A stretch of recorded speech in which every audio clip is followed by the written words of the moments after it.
This is going to be a short video or two, hopefully just one. I want to talk to you about the cover of this book. Basically just the cover. Maya Cosmogenesis 2012, written by John Mayer Jenkins, introduction by Terence McKenna. Two well-known authors. This is a book that many people are probably familiar with. Now, there's something interesting about this book. Something very, very telling. Something very symbolic. And it's just funny because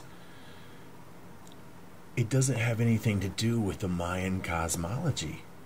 It has everything to do with Hebrew theology. And that's this falling star that you see here on the cover that they're implying. Okay? Obviously, Mr. Jenkins is familiar with it, and they felt that it was so strong that it needed to be on the front and the back cover.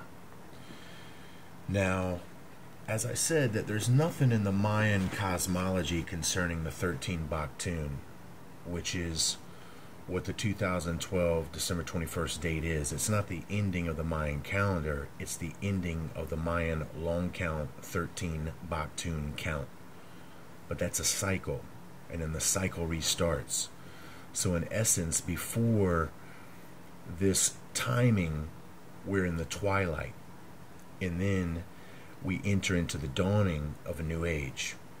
Well, as I said, keeping that in mind, there's nothing here in the Mayan philosophy, if you will, of a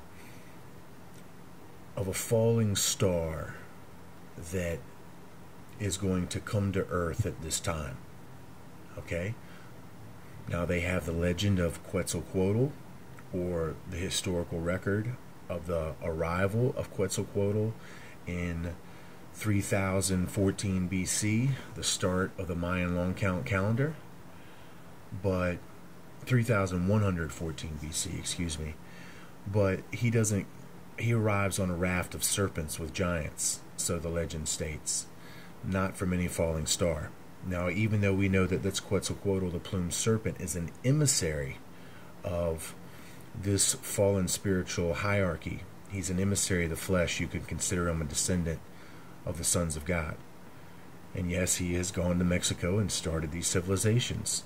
And in that, he leaves this calendrical dating system, which allows the record on this side of the world to be left, the history concerning the arrival of this being again.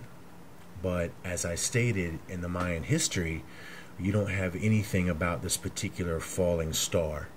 Okay? But in the Hebrew theology, we do. And before we talk about this any further, it's symbolic that it's nighttime. Okay? Very symbolic. And it's symbolic that during this twilight period, this nighttime before the dawning, that this star is crashing down on Earth and causing this explosion of light and wisdom, if you will.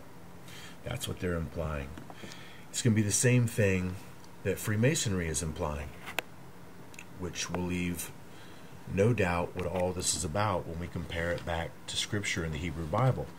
This is about the recitation of the fall of Lucifer as he fell from heaven.